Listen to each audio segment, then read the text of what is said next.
Hello friends, welcome again. History of English literature के last episode में हमने romantic as को डिस्कस किया था, लेकिन रोमांटिसिज्म को तब तक पूरी तरह से नहीं समझा जा सकता जब तक कि आप फ्रेंच रेवोल्यूशन के बारे में न जानते हों।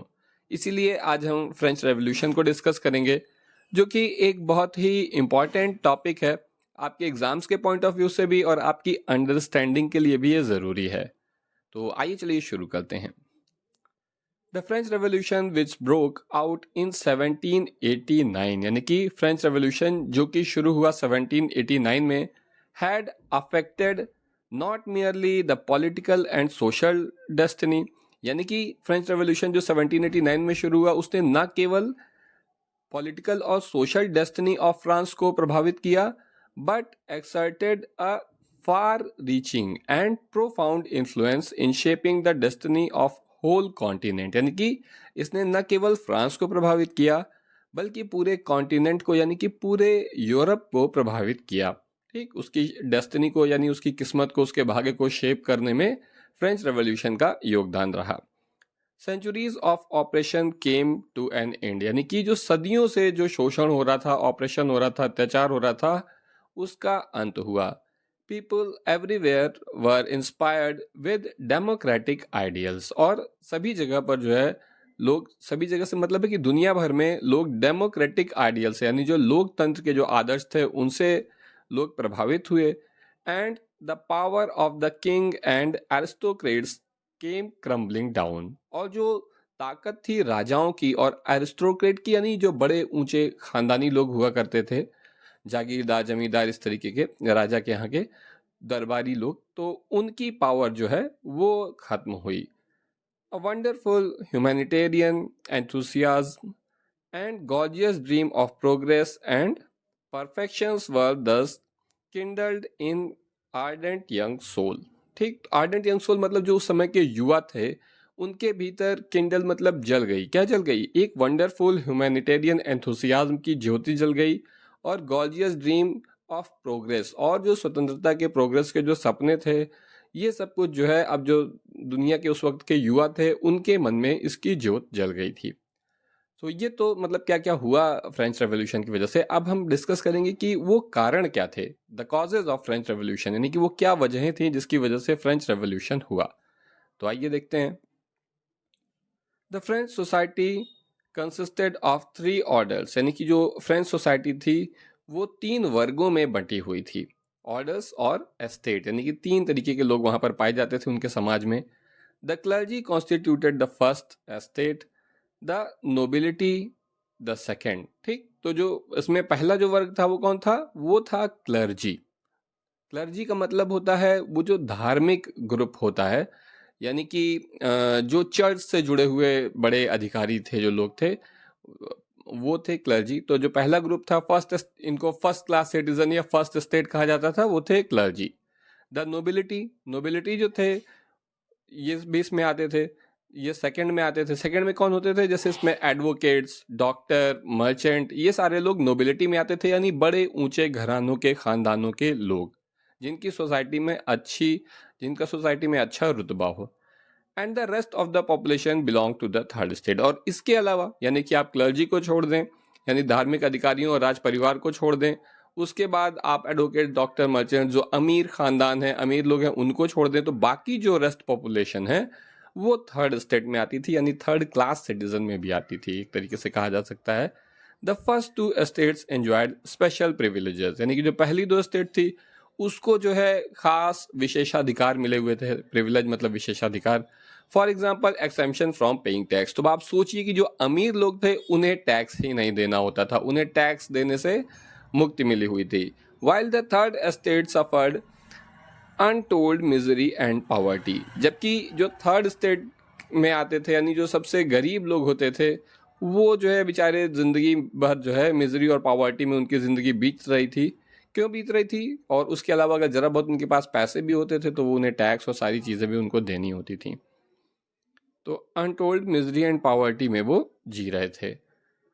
The code of Louis 16th was known for its extravagance and pomp। देखिए इस समय यहाँ के फ्रांस के जो राजा थे उनका नाम था लुई 16।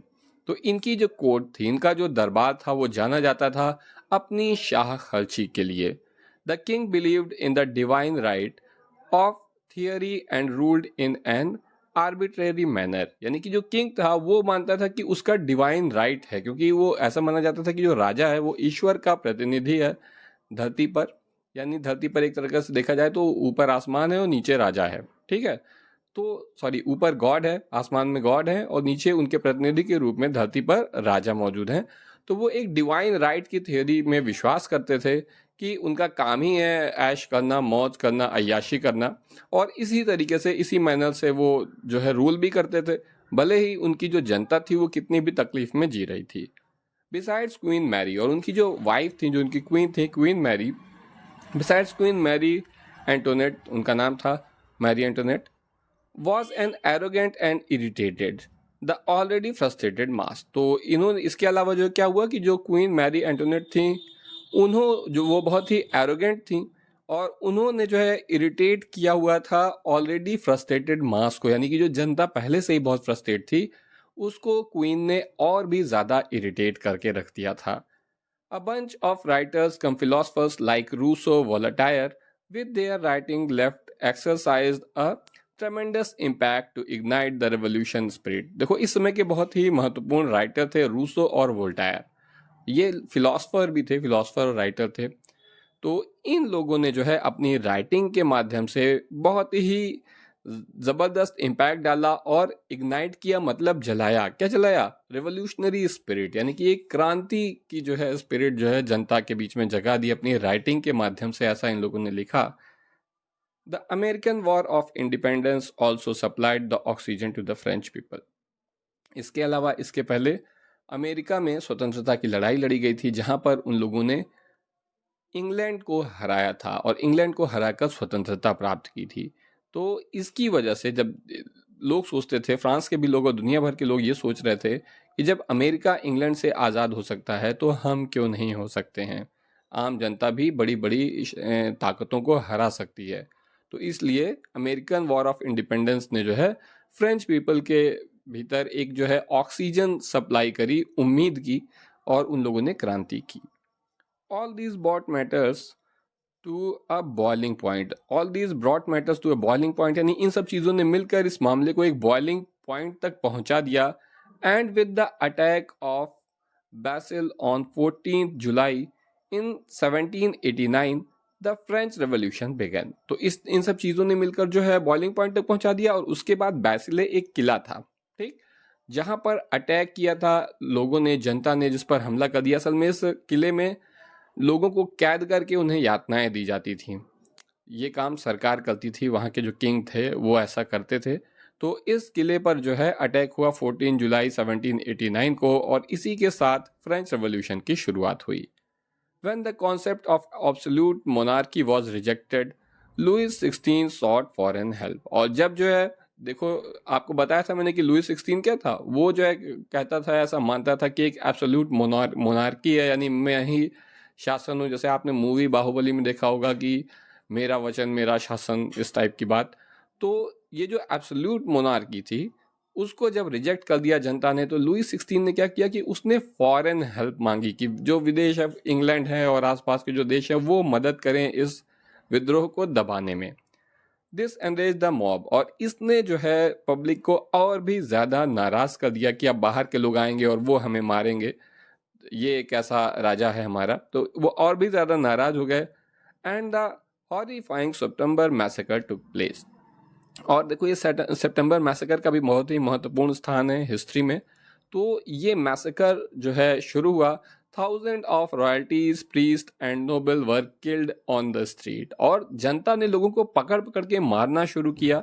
और जो रॉयलिस्ट थे, यानी जो शाही परिवार के लोग थे, जो प्रीस्ट थे, पुजारी वगैरह थे, और जो भी नोबेल यानी बड़े खानदान से जुड़े हुए लोग थे, उनको सड़कों पर पकड़ पकड़ के मारा जाने लगा।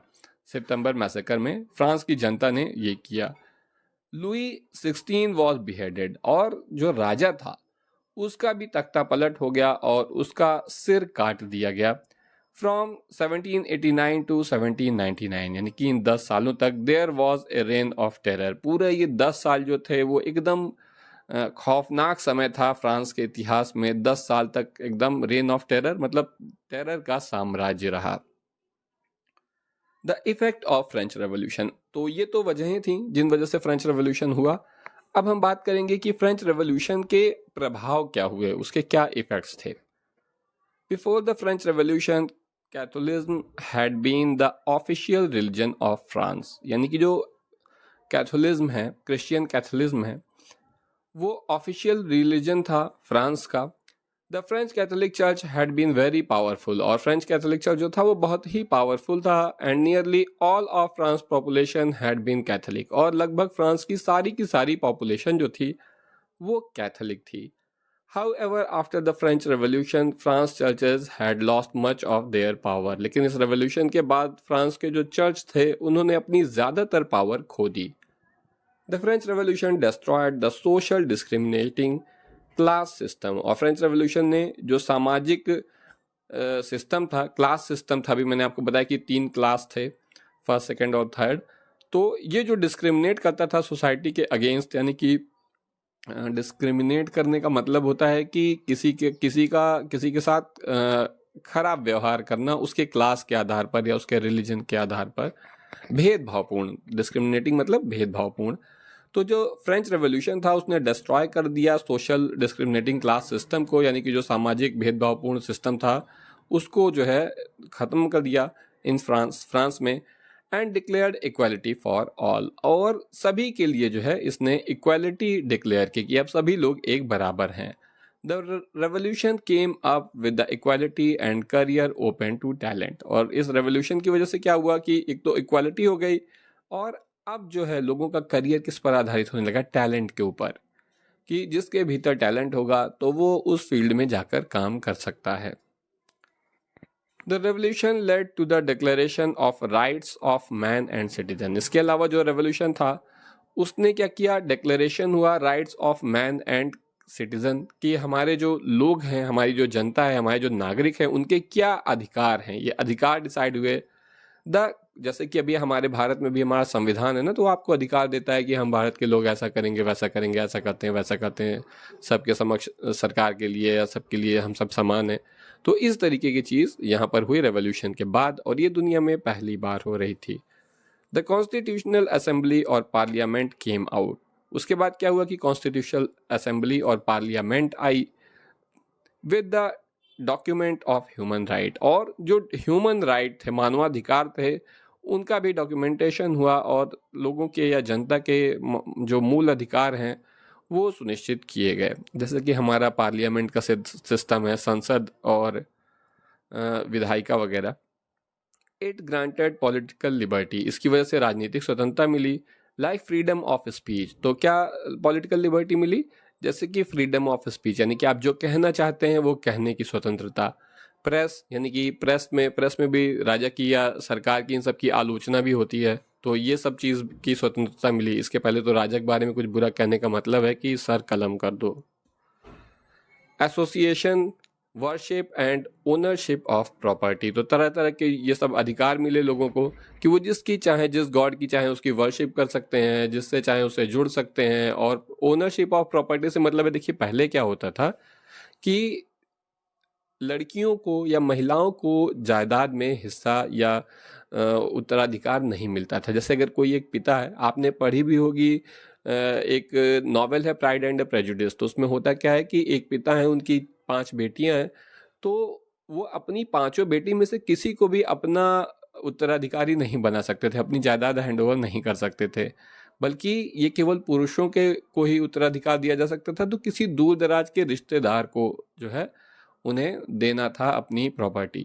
लेकिन अब जब वर्शिप के बाद और ओनरशिप ऑफ प्रॉपर्टी आ गई, तो अब महिलाओं को भी अपनी प्रॉपर्टी पर अधिकार होने की सुविधा हो गई थी।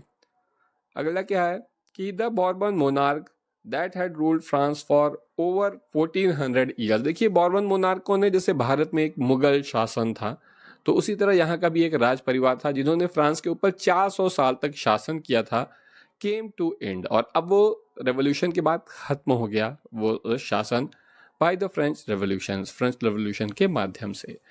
The anarchy rule was abolished, और जो मोनार्की का रूल था वो ख़त्म कर दिया गया इन 1792 1792 में, and replaced it with the Republican form of government. और इसकी जगह पर अब एक ऐसी गवर्नमेंट आई जो कि रिपब्लिकन फॉर्म की थी, यानी कि एक तरीके से कहा जाए तो जनता की चुनी हुई गवर्नमेंट थी। The French revolution contributed to the rise of Napoleon Bonaparte. इसके अलावा देखिए नेपोलियन बोनापार्ट जो है एक बहुत ही महत्वपूर्ण लीडर थे, तो फ्रेंच रेवोल्यूशन ने योगदान दिया इनके राइज में, यानी नेपोलियन बोनापार्ट के उभार में, to power without which he would have died a common man. यानी कि अगर फ्रेंच रेवोल्यूशन ना होता तो नेपोलियन बोनापार्ट का भी उभार ना होता, वो भी ऊपर न पहुंचते, जिसके बिना वो एक कॉमन मैन की तरह मर जाता। कहने का मतलब ये है कि जो नेपोलियन बोनापार्ट था वो कोई किसी बड़े बड़े राजनीतिक खानदान या घराने से नहीं आता था, वो एक साधारण आदमी था। और अगर ये रेवोल्यूशन ना हुआ होता तो वो एक साधारण आदमी की तरह ही मर जाता, क्योंकि इसके पहले का सिस्टम ये था कि क्लास पहले से ही डिसाइड होता है। जो रूलिंग क्लास है, जो अमीर लोग हैं, जो बड़े खानदानों से जुड़े हैं, वही राजा या जिंदगी में कुछ भी बन सकते थे। और कॉमन मैन चाहे जितनी मेहनत करे, चाहे जितना काम करे, चाहे जो कुछ भी करे, मजदूर मेहनत करके भी मजदूर ही रहता था। तो नेपोलियन बोनापार्ट एक कॉमन मैन के रूप में ही मरता। He provided the strong military leadership, और नेपोलियन बोनापार्ट ने स्ट्रॉन्ग मिलिट्री लीडरशिप प्रोवाइड की। The revolution gave birth to the revolutionary ideas of liberty, equality and fraternity. ये देखिए फ्रेंच रेवोल्यूशन का नारा भी था, इसे आप याद रखिएगा, ये बहुत इंपॉर्टेंट है। आप आगे चल के नेट जेआरएफ वगैरह के एग्जाम देंगे तो वहां पर भी ये बहुत आता है। तो इस रेवोल्यूशन ने जो है रिवोल्यूशनरी आइडिया को जन्म दिया। और कौन था वो idea? Liberty, equality and fraternity, which is the base of democracy of the world, जो कि दुनिया भर में डेमोक्रेसी का आधार है। यानी कि डेमोक्रेसी या लोकतंत्र इसी आधार पर दुनिया भर में स्थापित हुआ। अब हम बात करेंगे इम्पैक्ट ऑफ इंग्लिश लिटरेचर की, इंग्लिश लिटरेचर पर इसका क्या प्रभाव पड़ा।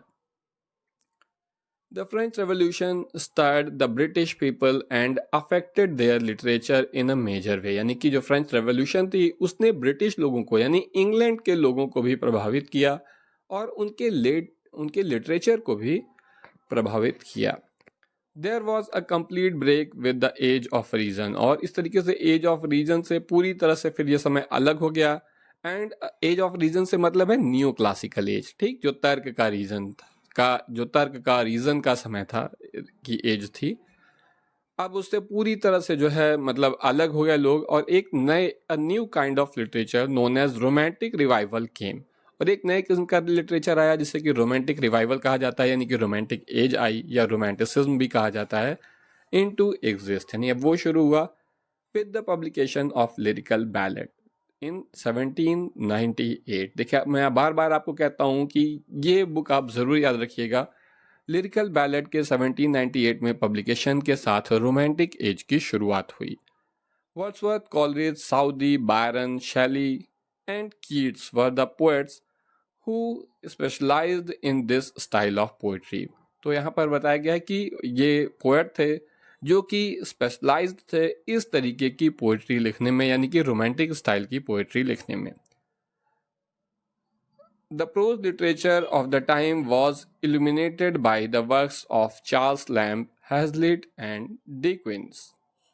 ठीक, तो ये जो है राइटर्स थे जो कि प्रोज लिटरेचर लिखते थे, इनके द्वारा, इनकी राइटिंग के द्वारा जो है ये इल्यूमिनेट था, यानी कि प्रकाशमान था इस समय का प्रोज लिटरेचर। तो दोस्तों ये था फ्रेंच रेवोल्यूशन, जो कि आपके लिए बहुत ही इंपॉर्टेंट टॉपिक है, इसे अच्छे से समझिएगा। उम्मीद है कि आ ही गया होगा, अब इसमें ना समझने जैसा कुछ बचा नहीं है। तो फिर आज के लिए बस इतना ही। आगे हम पढ़ेंगे विक्टोरियन लिटरेचर नेक्स्ट एपिसोड में। Thank you.